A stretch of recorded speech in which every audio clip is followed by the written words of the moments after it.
Hello and welcome to the Survival to Triumph show. This is episode 13. I can't believe I've been doing this for 13 weeks. Got an amazing guest today. We've got Tiffany Ballard. She's all the way from San Diego, California. Is that right, Tiff? Yes, that's correct. Yeah, that's brilliant. And I'm from Swansea in Wales in the UK. And tonight we're going to discuss Tiffany's journey of survival to triumph. She's been through a lot in her life. She's had multiple trauma. And then sadly, she lost her baby girl. So she's going to go into that. So it might get a little bit sad. So there is an emotional trigger warning for the viewers and listeners this evening. But I'm sure Tiffany will do a great job in creating awareness around the subject and helping to inspire others that, you can get through it with time, with healing.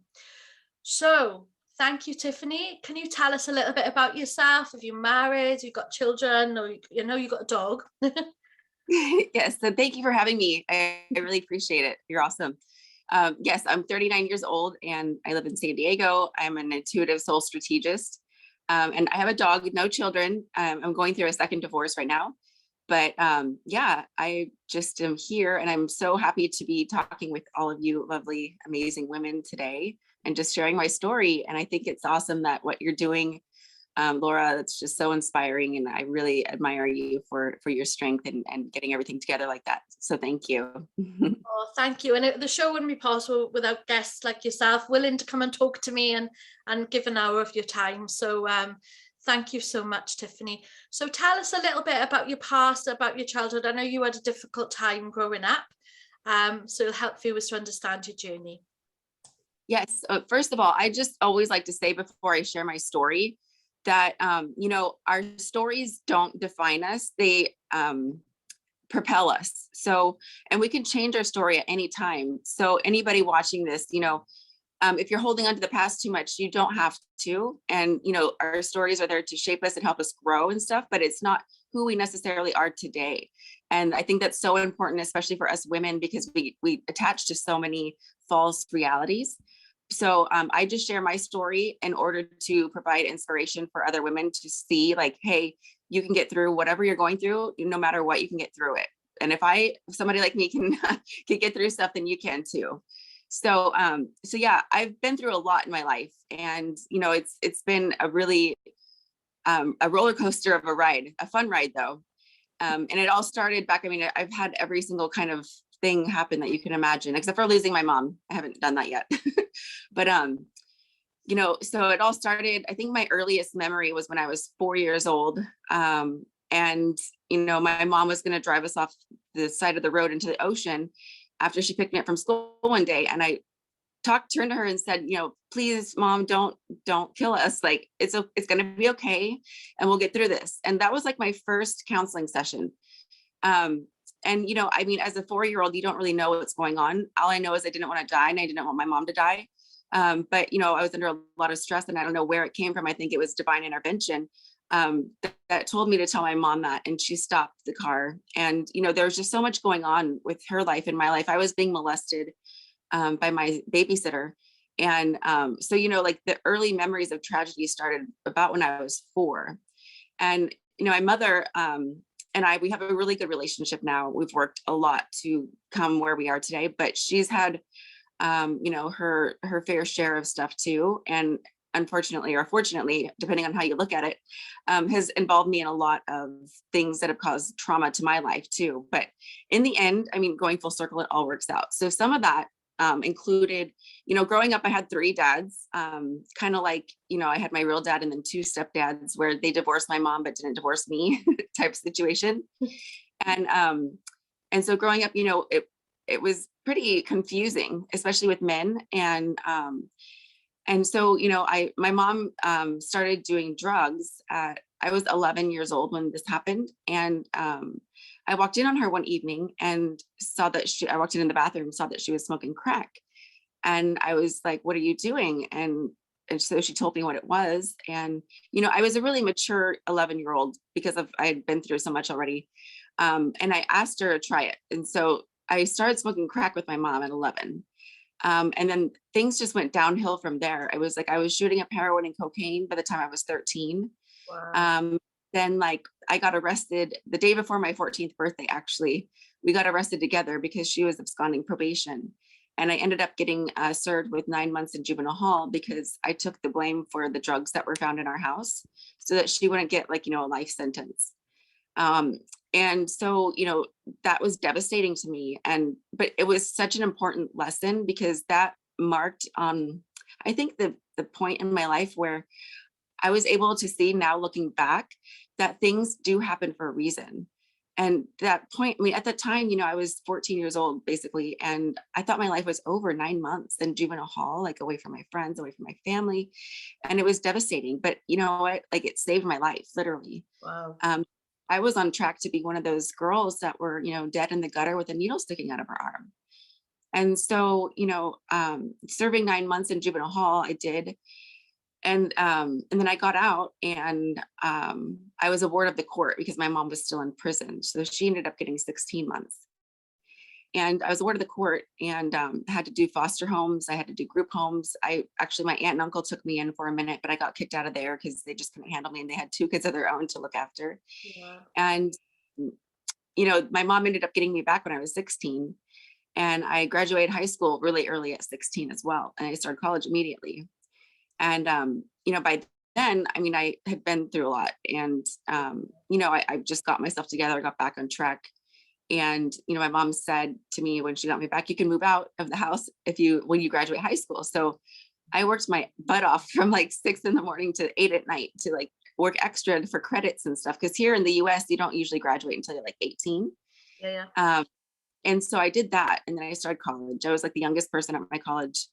And so, I was really interested in modeling and I became a professional model for about 6 years, but I met my first husband when I was 18 and I got married immediately. It was actually after 6 weeks of knowing each other.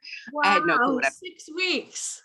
Yeah, I'm surprised it lasted 12 years, but we were like, hope it works, but he was in the military. You get extra benefits for being married. So it was kind of, but yeah. And so I thought that all my troubles were behind me. And, I thought that, I had faced everything. But, in life, it's really, really unique in the sense that there's no such thing as, we have to go through challenges. We have to go through these periods in time that grow us and help us become stronger and shape us. So, life, I believe is cyclical. It goes up and down and just like seasons do. So, there was a time in my life where, it was great. And then, the cycle changed. And my ex-husband, he worked for the CIA and that was a very difficult lifestyle. And, we moved to Montana and I'm a beach girl, Southern California, so that adjustment in itself is very, very difficult. But, I was always alone and he worked in Afghanistan about 9 months out of the year. So, I started getting really depressed and it led to drinking because I swore I would never go back to doing drugs again. And I was like, well, drinking is legal. And I was just looking for some sort of escape because I hadn't healed my past trauma. Yeah. I had worked through getting over my drug addiction and all that stuff with programs. But the pain still lingered and it was deep. It was very, very deep. And there was a lot of stuff that I just stuffed down. I know us women, we're so used to stuffing and not really dealing with our feelings because, we want to make everything look okay. And we have other people to take care of maybe. And it's just not something that we do because we don't want to, it's vulnerability, we want everything to be fine and dandy on the outside, but really inside we're suffering, we're hurting so bad. And so, I went through my fair share of rehabs for alcohol and got through that. But my main thing, I think the hardest thing that I've ever had to go through in life was, I'm Rh negative blood type. And if you're unfamiliar with what that is, I don't have the rhesus factor that normal Rh positive people have. And so all my pregnancies, I've had 4 miscarriages and my daughter I carried full term, but she ended up passing away. But so I was about 29 when I decided to get pregnant after everything, I'd been through rehabs and got my life back on track. And, my husband and I at the time were like, okay, well, let's try for a baby. And I finally got pregnant to where, I was able to carry this baby past 3 months, which was, the miscarriages and stuff. I mean, that's just such a hard thing for a woman to go through when you lose a baby, it's felt on all levels, you know. I mean, it's not something that's very hard or very easy to go through. No. So I got pregnant with my daughter, Audrey. I was just ecstatic. I mean, so happy that, you know, I could carry her past, you know, 3 months. And at that point, you know, technically, if you have the baby, it could live off of some life support or whatever, even though it's super, super tiny and small. But so I ended up carrying her to 8 months. Actually, it was 8.5 months. It was on Mother's Day. And I was so sick. Throughout all my pregnancies, I've been really, really sick. But so since I'm Rh negative, you know, which is about 8% of the population. And if you're not familiar with what I'm talking about, you can Google it on YouTube. There's lots of really interesting videos. But so my husband was in Afghanistan because he was doing his last workload, getting ready to come home, you know, to be with me and the new baby. And I had my baby shower already. My room was decorated, you know, her room. And I went into kidney and liver failure. Wow. So my system just completely shut down. And I was throwing up nonstop for like 2 days before I went to the hospital. And I went in because she wasn't moving. And yeah, when I got there, they said that she was gone. And so I was devastated. And my husband, I couldn't get a hold of because in the CIA, you can't call them. They have to call you. And so I had to go through it all by myself. And getting home for him, it took 8 days. I was in the hospital for 11. But yeah, they had to, I mean, basically the whole entire experience was traumatic because I had to sit with her and me for 3 days while she was, you know, basically a stillborn in my stomach. And then they finally induced me because I was yelling at them. I'm like, get this baby out of me. Like, do you know what torture I'm going through right now? Like, this is so hard. And I ended up giving birth. When I did, I lost so much blood, I almost died.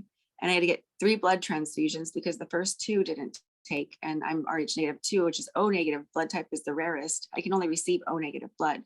Right. So since I was in like Montana, you know, of all places, it's a very, there's not a lot of people. Yeah. They say that the whole area code or the whole state has one area code. It's like 406. So, you know, they had to fly out blood for me. And, but I literally almost died. And so, you know, like day 4 when I'm in the hospital by myself. And yeah, I just remember, I barely remember, I remember having her and, you know, pushing, and it was a very easy delivery. But then after that, I don't really remember. And I was like kind of out of it for about a day and a half until I was like strong enough to get back to normal. And then they explained to me what had happened, and they were saying, like, I remember at one point they were having me sign paperwork because they might have to do a hysterectomy. And I was like, please save my organs so that I can, you know, try to have kids again if I want. Luckily that didn't happen. But you know, after all this, like, I was still in the hospital with no baby. You know, she was gone, and my husband still hadn't made it back. And so that was just so devastating. And I fell into a really, really deep depression. Not to mention, you know, about 2 months earlier, I had lost my stepdad, who was one of my dads since I was like 3 years old, and we were really close. And so my husband finally makes it home, and, you know, at day 11, I get to go home from the hospital. I'm well enough. And, you know, we have a little ceremony for her, and, you know, but it's just like, I'm stuck at home. I can't even go into her room. I can't even start to, you know, unpack or put away everything because I was like planning to take my baby home, you know. Yeah. And it was horrible. And I think I'm pretty sure I had postpartum depression, even though I was never diagnosed with it. But, you know, fast forward a few months after that, my ex-husband and I started having, you know, issues, and we'd been together for 12 years, and we just decided to call it quits. And usually after a devastation, like losing a child, it's very hard on a marriage. Yeah. You know, it's very normal and it's very common for people to divorce. Our reason was because, you know, he was gone all the time. And after so long, we've kind of, I mean, every time he came back from his work, it was like he was a new person, like a different person, a robot almost. I think like that had to do with what he had to do working for the CIA, because there's a lot of stuff that, you know, I mean, he couldn't even tell me, but I could only imagine what goes on. And so I got divorced. And after that, I was done. Like I went into a horrible nervous breakdown that lasted about 7-8 months because I lost everything. You know, here I am. I lost my husband, my baby, my dad. and I lost, my properties, everything materialistically. And I moved back home to California, and, I was just devastated. And it took me a moment to get my stuff together. And during that time, I started drinking again, because that's just what I knew how to escape from. Yeah. And then I ended up, gathering 3 DUIs back to back. California doesn't like it when you're driving drunk. I mean, I don't think anybody does, but, Yeah. and I was a year in prison, and, I was just like, oh my gosh, like, I can't do a year in prison. Like, do you see me? I will get beat up. I'm going to be someone's bitch. Like, I can't do prison. And so I fought that for about 10 months, and I went to another program. I did sober living. And I got my sentence reduced to 4 months in jail. So I served that. And, during those 4 months, it was very interesting. A lot of reflection took place, a lot of healing. I didn't really talk to anybody. I thought I was going to have a nervous breakdown in there, but luckily that didn't happen. But, I was able to really just be with myself sober, and just do a lot of, I mean, they have a little bit of a program, or a little bit of programs in jail, not a lot. It's very limited here, but yeah, I utilized that, and, just stayed to myself. I read like 54 books or something. And when I got out, I was just like, I felt like I wasn't a new person, but I knew that I didn't want the same life that I had. And so I literally, I just got myself together, and I started writing, and I became a best-selling author. Wow. And Well done. through all the work, yeah, thank you. Through all the healing work and stuff, I just really was able to just be okay with where I was at. And a lot of that has to do with my beliefs, and how I see life and humanity and stuff. But we can go into that later if you like. But I felt like I was a new person. And I'm not saying that jail sobered me up, or like, it pretty much traumatized me though, because I mean, nobody likes being in confinement. But, there is something in me that did change. And I had a different outlook. And so I did a lot of, counseling work. And mind you, I've been in counseling half my life. I mean, it was court ordered for a long time when I was little. And yeah. And so let's see. So I became a best-selling author, and I met my husband that I'm married to now. And, life was good. I created an amazing life for myself, like a life that was my dream life, literally. I mean, I got married, and again, moved into one of my lower level of a dream house. Now, looking back, I mean, it was my dream house at the time, but now it's moving on. But, and I really was able to reinvent myself, so to speak. And that's like my theme in life, is like reinvent yourself, because, you can always be somebody different. And it's not that you're like a different person, but you can rewrite your story at any time. That's why I said in the beginning, what we go through in life, these challenges that we're faced with and stuff, like, yes, they're here to teach us, I believe, but they don't define us. And if you were, a bad person before, that doesn't mean that you're necessarily a bad person now. If you were an addict before, it doesn't necessarily mean that's who you are now. So every day is a new start. It's a fresh start for a new beginning. And I don't know, Laura, if you want me to share about like my viewpoint in life, in the sense that, why I think that we go through struggles and everything. I'm happy to do so, but I didn't know if you wanted me to or not. Yeah, we can go through that in a little bit. Is it all right if I just like go back and ask some questions about your story? Is that all right? Because wow, it's just such an incredible story. What a journey you've been on.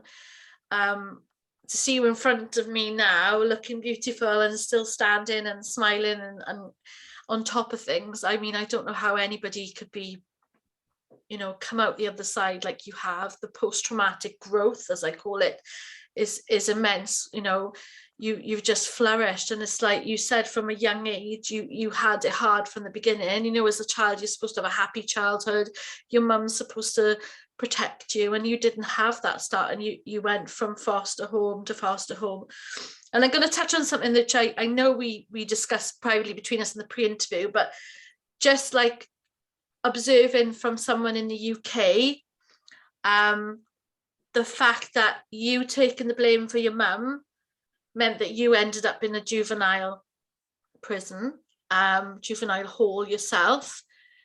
And that to me shocked me when you first told me that, because in this country, I don't think that would happen, because they would see that you're a vulnerable child. You would have been classed as needing to go on child protection because of your mum, and you would have been, you know, nurtured a little bit more, and perhaps that wouldn't have happened.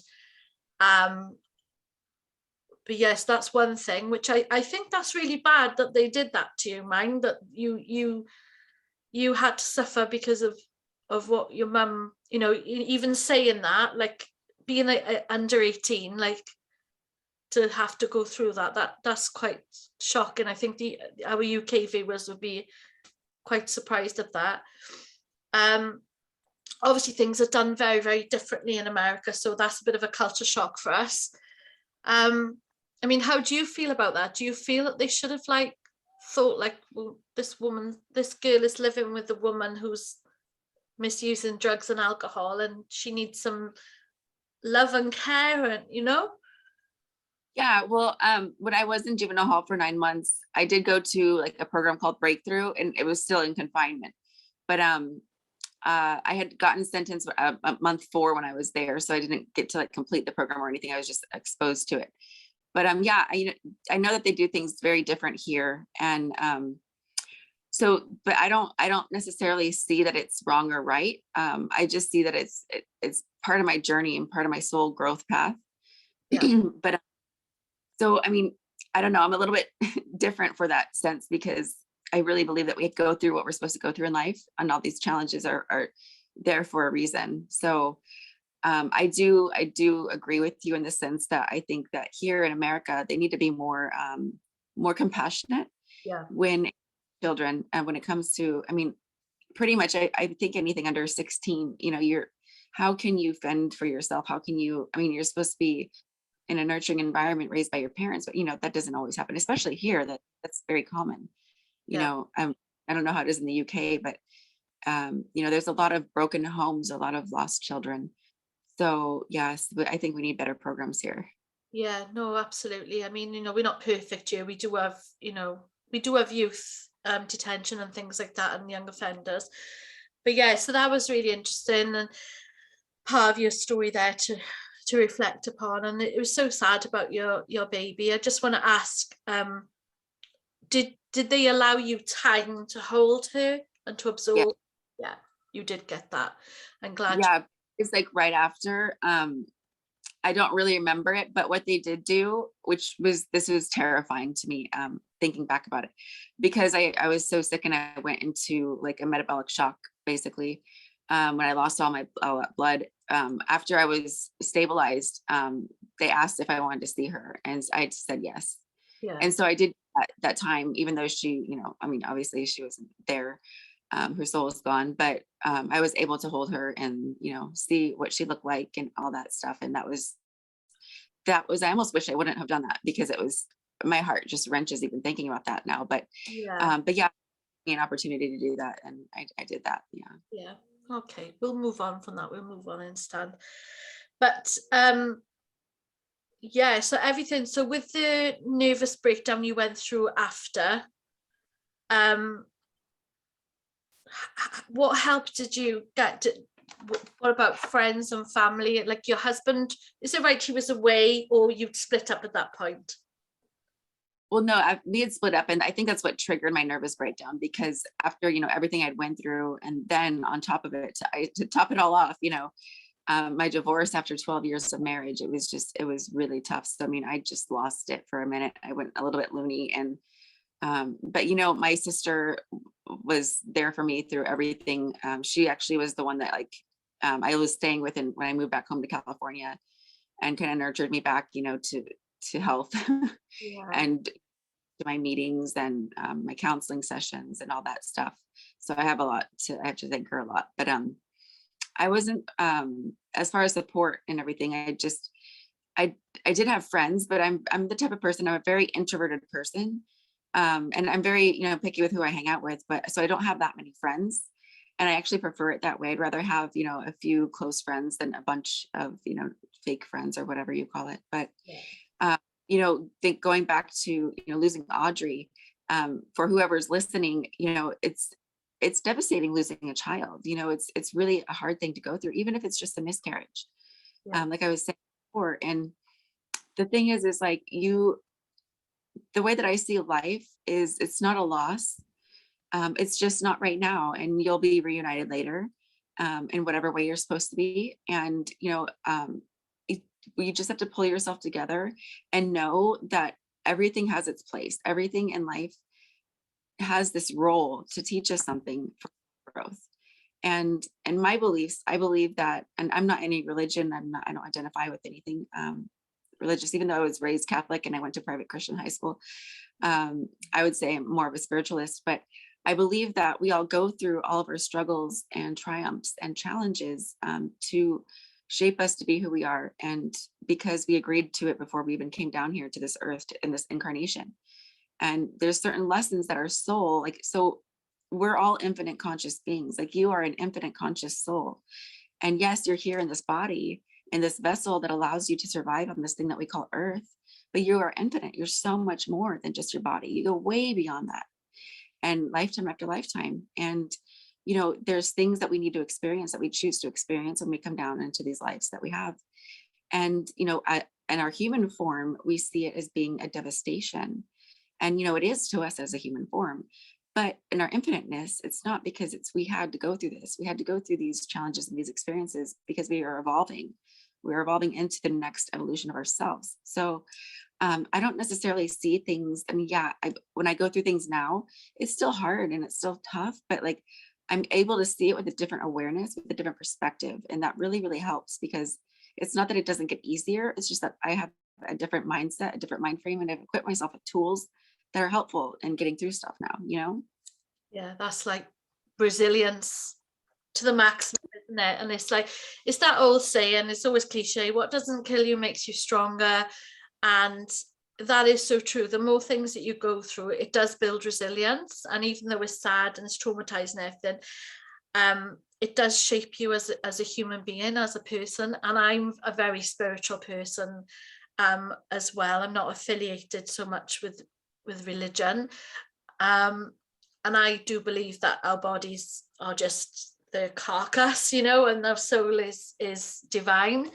And, some of us are sent, some of us are here to help others. Some of us are made to go through things so that we speak about them, and using our story, we empower not only ourselves, but we help others. I don't know if you want to call it like the healers. I'm not sure if that's the right term, but I do believe myself, with my own experiences with like domestic abuse, for example, had I gone through that, I would never be in the job that I'm in now, in my 9 to 5, and I wouldn't be focusing on that angle with my coaching of trauma and things if I hadn't experienced different multiple traumas myself. And I wouldn't have this drive to help people and to do things like this show, because this is my show. Nobody gets paid to come on here. Nobody pays to come on here. I don't get paid to do it. We all do it as voluntary capacity, because we want to, and we want to inspire others. So I'm with you there on the spiritual sense, and I love it. And it is definitely true. And I think when we go through things, we can almost, because I'm all into the law of attraction. I don't know if you are, but are you? You into it? Oh yeah, absolutely. Yeah. Okay. So with the law of attraction, when things get sent to try us, as my nan would say, we must view that as contrast. So instead of thinking of it as a really terrible thing, I mean, obviously losing a child is, I can't say you can think of that as contrast, but when things happen in our day, or we get sick or something, we got to see that as contrast to the happiness, so that we can truly appreciate the moments when we are happy. Because if everybody was happy all the time, life would just be boring. So we have to have the hard times to appreciate the good and give gratitude for that. So we have to also look at, when we are experiencing contrast, we have to look at the lesson that the universe, or God, or whatever you believe in, is the higher power, is trying to teach us. So we have to sit back and think, right, okay, what's happening here? So I don't know if you believe on the same wavelength there, Tiffany. Oh, absolutely. I obey the laws of the universe. I mean, the law of attraction is just one. But you're so I'm very in alignment with what you're talking about, because it's duality, the law of duality, the law of balance, the law of reciprocity. I mean, nothing is ever 100% all the time, and it can't be. It's not a law of the universe. And when we can really know that to have the light to appreciate, we have to be in the darkness, and the darkness isn't a bad thing. It's there, and it is what it is. And I don't really believe in good or bad anyways. I just think the duality of everything is what it is. And one thing that really helps the people that I work with, is I always ask them, okay, thinking back on your life right now, like, is there anything in your life literally that, looking back now, you can't see? Maybe you were devastated at the time, but you can't see that there wasn't a reason for that. Like, and nobody has ever told me, yes, I can see that there isn't a reason for it. Everybody's like, no, there was a reason. When we go through things, in the middle of it, when we're the insider, not the observer, it's really easy to see like, oh my gosh, I'm so devastated. This is horrible. This is bad. But looking back, there's always a purpose. There's always a divinity involved, that it's like a reason why it's there and why we go through it. And even though we can't see it at the time, give it some time and, look back as the observer and not the insider, you'll see that there's really just a divine perfectness in everything, how it all works out. Yeah. And I mean, this life is really beautiful if we allow it to be. But yeah, the law of attraction, I've been studying for almost 20 years now. And I'm very in alignment with that too. But I'm also in alignment with all the other laws of the universe that we live in, that govern our world. So yeah, that's fantastic. It's lovely to meet somebody so spiritual and connected to their consciousness. I love this.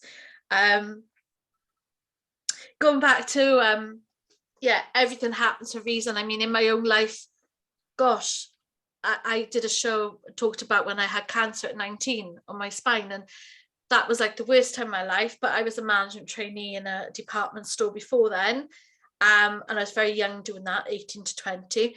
And after I had my operation, I went back. I was like, oh, I'm going to work. I'm in a shopping centre, shopping mall.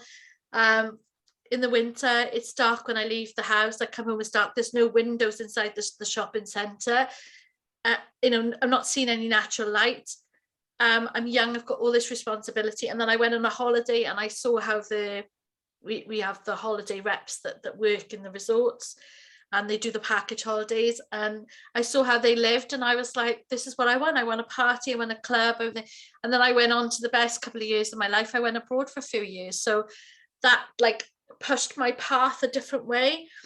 And then the same thing happened when I had depression in around 2013. I was working in a sales job in media, in advertising, and I got bullied in that job by a horrible man. And it sent me into depression. And after that, I thought, I never, ever want to work in sales again. I do not ever want to work in sales again. Never. And I was like, what can I do? So I looked at myself, and then I went to university at the age of 34 to 37. And my little boy was 7. And I did a degree in counselling and psychology. So again, that pushed me on to a completely different path as well. Because like you say, it's a divine intervention. It's almost like, right, go a different way. Now I'm going to knock you down with depression to make you your lowest, so you can build yourself back up again a different way. And you can talk about it. Yeah. I think, well, I mean, like we all have a story, and I mean, if we don't share about our stories, I mean, we don't go through all of this for nothing. I believe we don't. I mean, there's a reason and a purpose for it. And when we can be brave like you are, Laura, and even do a podcast over it, that's just so inspiring. There's so many women, especially women, we're so sensitive, and that need to hear what other women go through, because there's a lot of people that can relate, and maybe it might help somebody, it might save a life, who knows. But yeah, it's just, we go through stuff in life, I think, to just not keep it to ourselves, but to definitely share about it and explore, and that inspiration of giving back. Absolutely. And I think the subject of mental health, I'm quite open about my own mental health, and I think there's still a lot of stigma, and there's still a taboo subject now. But I think we are getting better as a society, on a global scale about mental health, but we just need to start viewing it as important and as open as our physical health, we need to be honest with our families, we need to be honest with our children, about mental health. And it is something we need to check in every day. And like you were saying with the, even though your baby was born sleeping, you went through the postpartum depression. You probably did because of all the hormones and everything, and obviously you had the loss and everything. And I wouldn't imagine that anybody would not be depressed after an experience like that. Do you know what I mean? Yeah. I myself, I experienced postnatal depression. I know that's something that so many women go through. And I remember talking to other mums at like a toddler play group, and once you open up about your mental health, other people open up to you. Yeah. And then everybody then they're all on antidepressants, everybody shares it, everybody starts telling their story. But if nobody speaks, then nobody else does. But the minute you say, people, it's amazing, it's like a daisy chain, people start opening up. Yeah, I always say it's so selfish to just keep your story in. I mean, it's really one of the selfish things that we can do, because all of us, like I said, we all have a story, and it's for a purpose. It serves a greater good. And for us to keep that from others, it's devastating. I mean, especially, I didn't share about my story for a long time, and I would hear it and there, and then when I did, people would just think, oh my gosh, what? And like just be completely taken aback. And that's why now I'm a huge believer in whatever you're going through, even if it's just in your circle of friends, talk about it, because you never know what someone's going through too. They could be going through the same thing or worse, or less. It doesn't matter. But for us to open up about what we're going through and talk about it is what's important, because then it allows other people to feel safe and able to do so at the same time. Yeah. So, and like you were saying about fake friends, I mean, sometimes when you are open about your struggles, or not everyone can handle that. And the universe will remove the people from your life who are not meant to be there. By hook or by crook, the universe will remove them. And sometimes you feel, why is this happening? It could be a relationship, it could be friendship. You think, oh, but then you realize, when you look outside the box, looking back in as an observer, you realize then why the universe has removed those people, and it's because they're not right for you. And the true friends are the ones that will stick around. And like you say, I've got a handful now. I used to be very popular. I used to have I'm an extrovert, so I prefer to be around more people. But as I've got older, I'm more introverted now. I've changed, I've calmed down. But yeah, I can count on one hand now my nearest and dearest who I can trust with my life. They know everything about me, about what I've been through, and they have all really been there, and I've been there for them. And those are the diamonds. You've got to keep the diamonds, because the rest are just the cheap stuff. Yeah, you're so right too. And the universe has its funny way of working everything out in that sense, because and that's why it's important for us to be sure of who we are and authentic in ourselves, so that the universe can help us weed the people out that aren't supposed to be there. Yeah. Because there's a time in my life where I was like trying to be this and that, and it just wasn't working. And it's like the people who are meant to be in your life will be there, and you just have to be and be sure of who you are at your core, and it'll all fall into place. And it's going to all fall apart again too.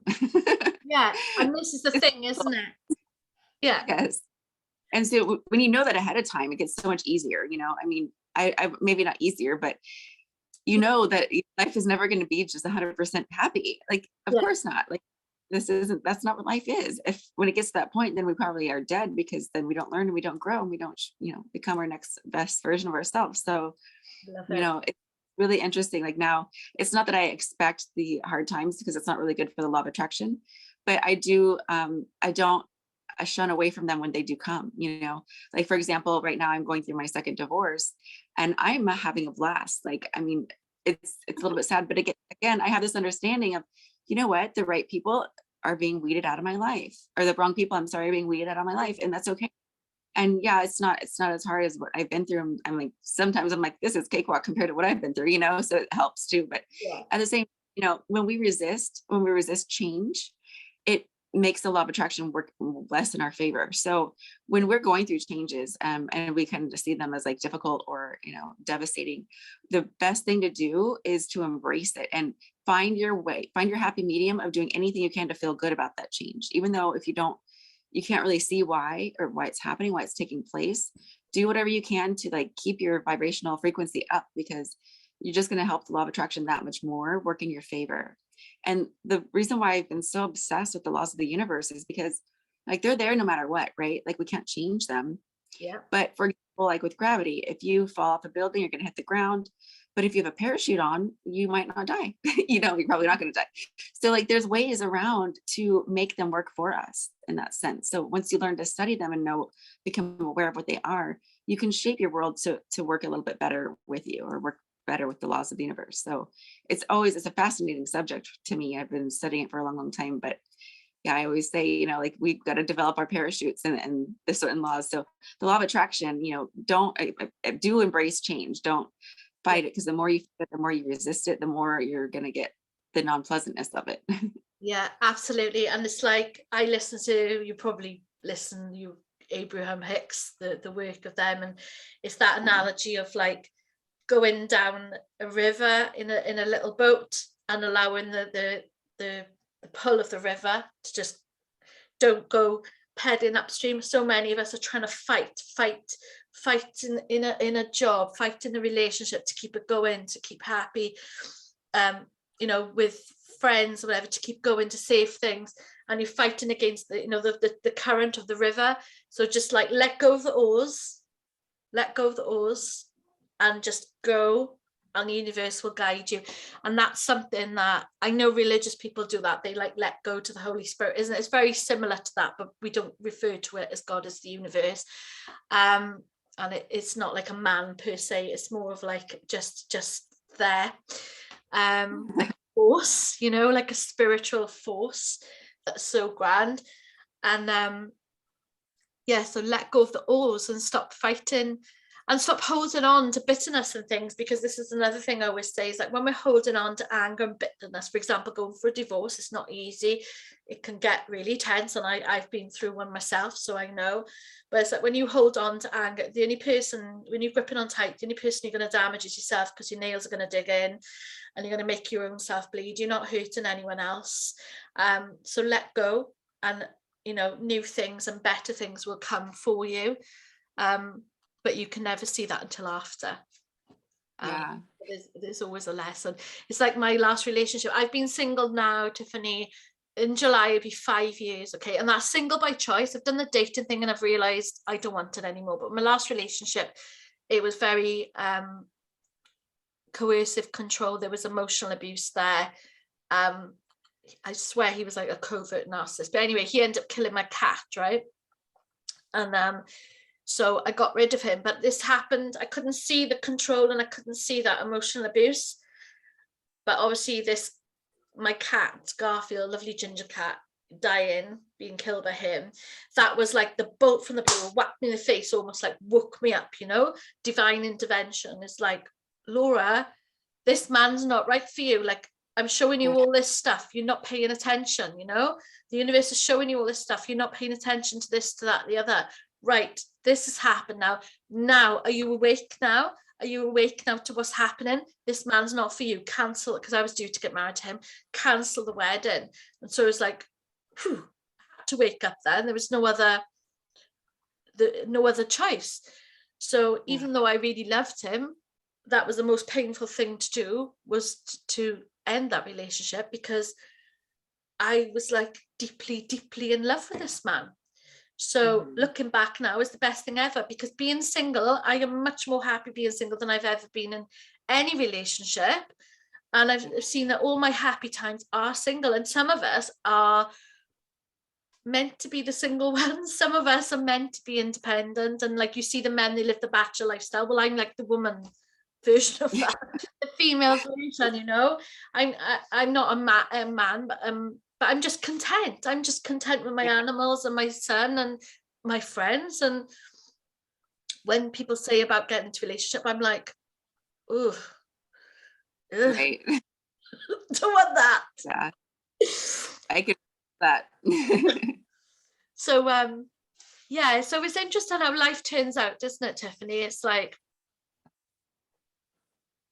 It's very interesting. And, it's very, I love all the diversity, all the contrast, just as much as I love, the smooth flow of things. And getting to that point of learning to appreciate both sides is really, it's been tough, and I'm still not 100% there, but knowing that and having that appreciation for, the downtimes too, makes your life so much easier. And just being grateful for it and having gratitude for it all, makes it easier to. absolutely. So if people are watching tonight now, it could be a man or woman that been through miscarriage, loss, stillborn, or that a baby has passed or a child has passed. How can you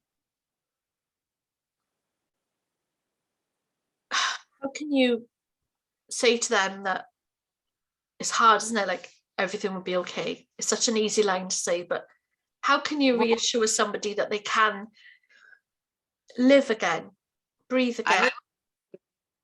I would say where you have to start, where it all starts, is forgiving yourself. Because a lot of the times, especially with women, we think it's our fault. We could have done something differently. And it's just, you need to forgive yourself, and you need to be okay with yourself in that sense. You did nothing wrong. What's happened and what's transpired was exactly what was supposed to happen and transpire. And there's nothing anybody could do about it. So just forgive yourself and really find healing in that, because I think that's where a lot of women get hung up. It's like they feel that they could have done more, or they could have, done something differently, or maybe took care of themselves in a different way while they're pregnant or whatever. But no, it's not. Like, I mean, everything works out the way it's supposed to. Everything has its plan. And being able to really go in and make peace with yourself first is, I think, helps everything else. Because once you do that, you start to see things from a different light, a different perspective. Yeah. And, you start to understand the whole process of things. But when you can't forgive yourself, you're not going to be able to forgive anything else, including circumstances, including events, including people. So it all starts with you. And you need to really just go within and heal in that sense first. I'd say to do that first before anything else, because that's where it all starts. Yeah, that's really great advice, Tiffany.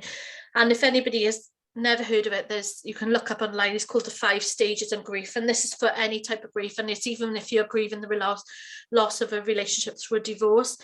But it's the forgiveness and is all part of that, because when somebody passes away that's close to us, whether it be a child or a friend, or for whatever circumstance, we go through one of the things of the 5-stage grief. We go through reasoning and bargaining. We go through the what ifs. What if I've done this? So for example, if you were a pregnant woman, sometimes you might think, oh, if you'd had a glass of wine, oh, I should never have had that. Or if you had a certain cheese, you could like blame it on that. Or if you had a cigarette, like, any little thing, or you were too stressed, and you can analyze everything, and it's my fault, I didn't look at,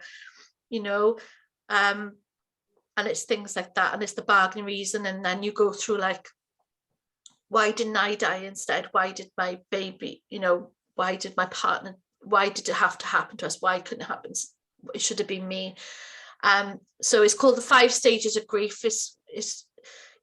You can Google that on the internet and it'll come up there. And again, that can be if you're going through a divorce, a relationship breakup, because you experience the grieving emotions, and then you go through anger. So did you have a period of anger at all? Oh yeah. Yes. I went through all the 5 stages. I mean, with losing Audrey, I probably went through 10 stages, but yeah, it was very apparent. Yeah.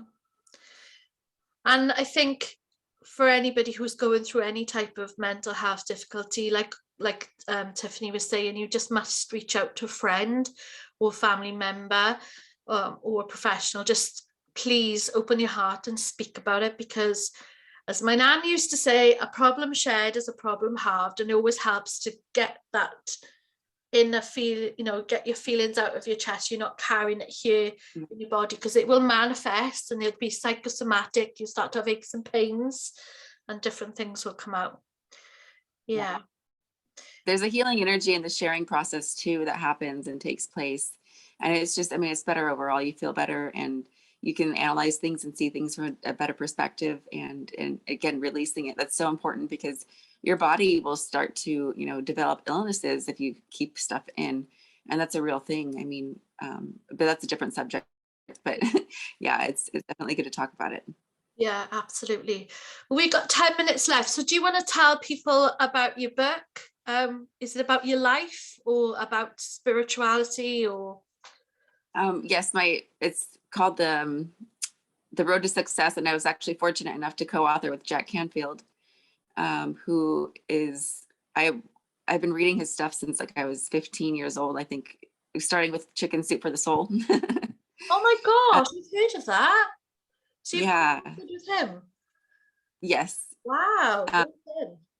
Yeah, and I got that opportunity, and luckily, my part in the book is called From Rock Bottom to Rock Star, and it's just about going from being on the bottom, basically all the dark stuff that I've been through, and then coming out okay, and what I kind of did to work through all that. Yes, and I'm working on my autobiography right now, which I'm super excited about. This has been such a challenge for me too. I've been wanting to do it for so long, but haven't really decided on which way to do it or which way to get it out there to the world. But so I'm excited for when that happens. And I also do a private Facebook group called Lavish Lotus Ladies Lounge, where just a bunch of awakening women, we get together and support one another on the awakening process. And if anybody wants to join that, you're free to do that as well. But yeah, the Road to Success can be found online on Amazon. It's there. I don't really have the website for it, but I sell it on my website. But I can get a link off you, or you can pop it on my Facebook. That's fine if anybody's interested. That's amazing. That is well done. You should be proud of yourself. You've come so far. You've been through everything imaginable almost. It's just so insane. Just before we go, I just want to touch back on your relationship with your mum. Earlier on in the conversation, you said that you and mum are talking now and you're okay. Yes, we have a really, really good relationship now. And again, with people who harm us in life, we have to understand that hurt people hurt people. Yeah. And, my mom, she went through a lot too in her young years, and even she's still going through it. We all are. But, I think love and compassion, and again, forgiveness is the thing that really, really helps. And when we forgive, it's not that we're forgiving the person for their sake, it's for our sake. And when we hold on to animosity, bitterness, anger, hate, anything that's in a lower level vibrational frequency, it keeps us attached to a lower level vibrational frequency. So in order in life to progress and to live in these higher levels of frequency, we have to let go of all of that. We have to practice love and compassion at no cost. I mean, at all costs. And, some of my family to this day are like, I don't understand how you can talk to your mom. And I'm like, it's okay. It's not for you to understand. You don't need to. I understand. And that's because I'm practicing love and compassion with her, and I forgive her because I forgive myself for everything too. And, I could walk around just bitter and be like, oh, she did this to me, or he did this to me, or whatever, and be a complete victim. But I don't like the victim mentality, and I choose to have a survivor mindset, like the thriver mindset.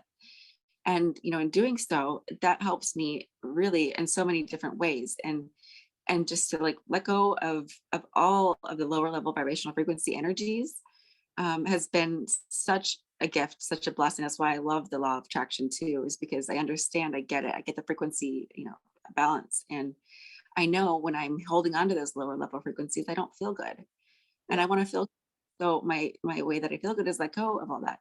So forgiveness is definitely up there, and I've forgiven everybody in my life, not for their sake, but for my sake, because when I hold on to that, when I hold on to the bitterness and the animosity, it doesn't serve me at all. It harms me. So that's been a huge important lesson in my life too, that I've seen from firsthand experience. And, my mom and I were best friends, and she's not very much older than me. She's 15 years older than me, but Oh, um, have, this path that, I firmly believe is so aligned and on so many different levels. And I love her dearly. And we've gone through a lot, and we've also worked through a lot. And I'm so proud of her too. And she's come a long way as well. yeah. That's I'm really happy to hear that, Tiffany, because like you say, forgiveness, you're only harming yourself if you don't forgive eventually. And now you've both repaired the fractured relationship. And you just said your mum was 15 years. So she obviously had you when she was 15. I've got a 15-year-old son.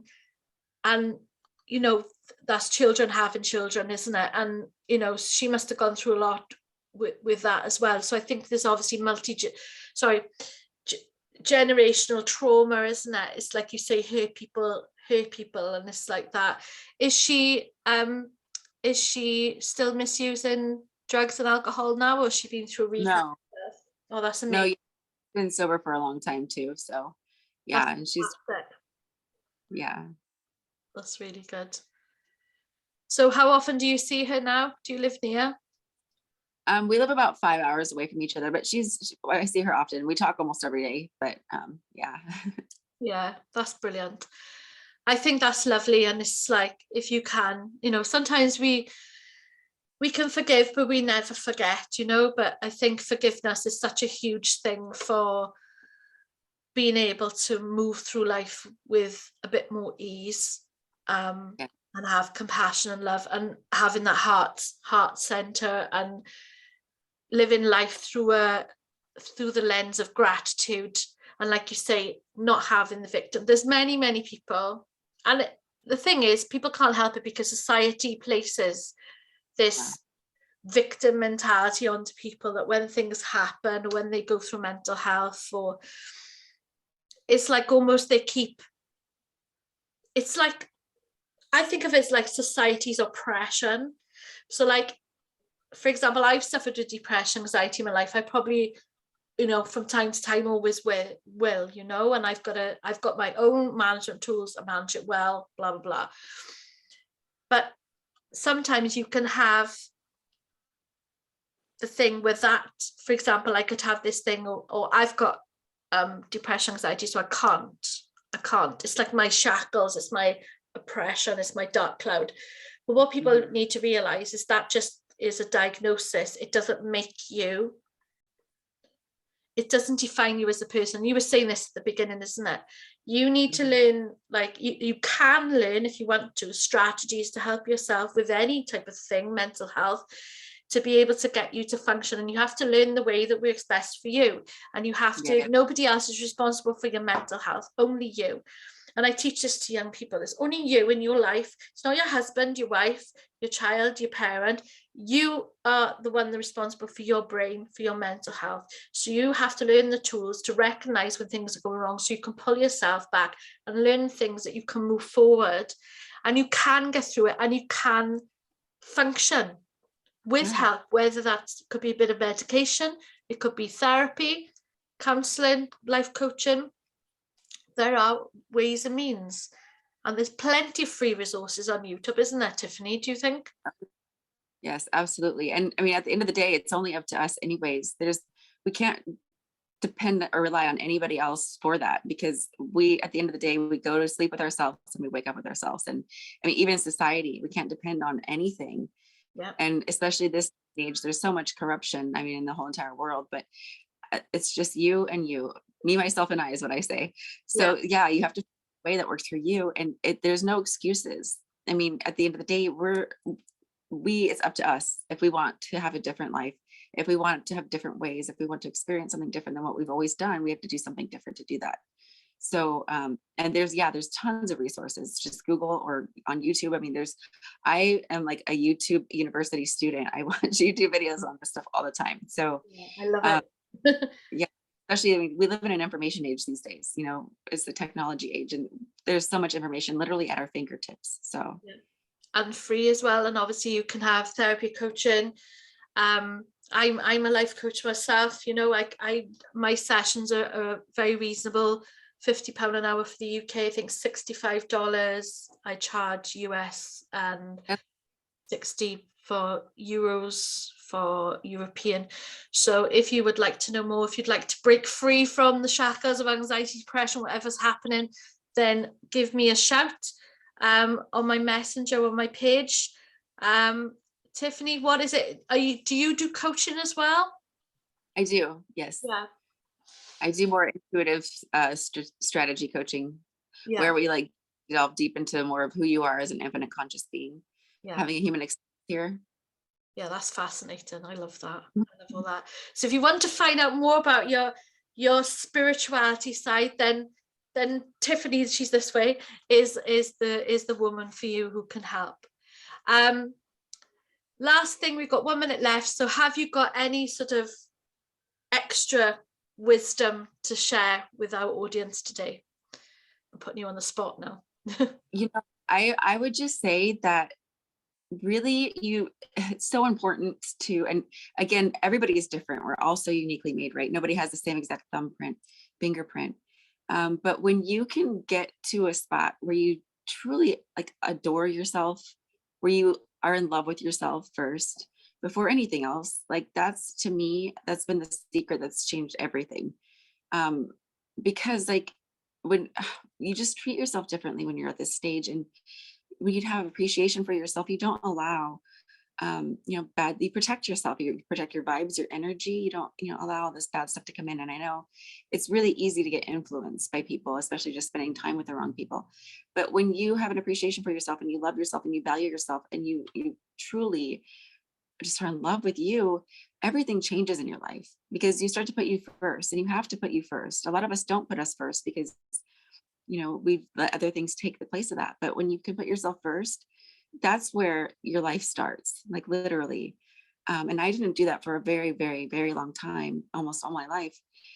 And when you can get to the spot of doing that, and I always like to think of it as like, the airplane, when you're on a plane, they tell you to put your own oxygen mask on first before anybody else, because you're not going to be around to take care of anybody else if you don't, so there's something really true in that sense of just being your own best friend, being in love with yourself, and doing whatever it takes for your mental health, for your happiness, for you to survive and flourish and just have the most amazing life that you deserve to have.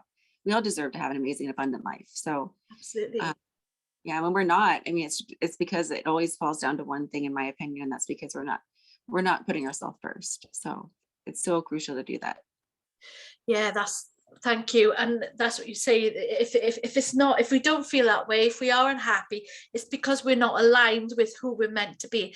And loving yourself, it doesn't mean, oh, I love me, I'm the most amazing, I've got this huge inflated ego. It's not about that. It's about self-compassion. It's about having gratitude. It's about admiring yourself for you.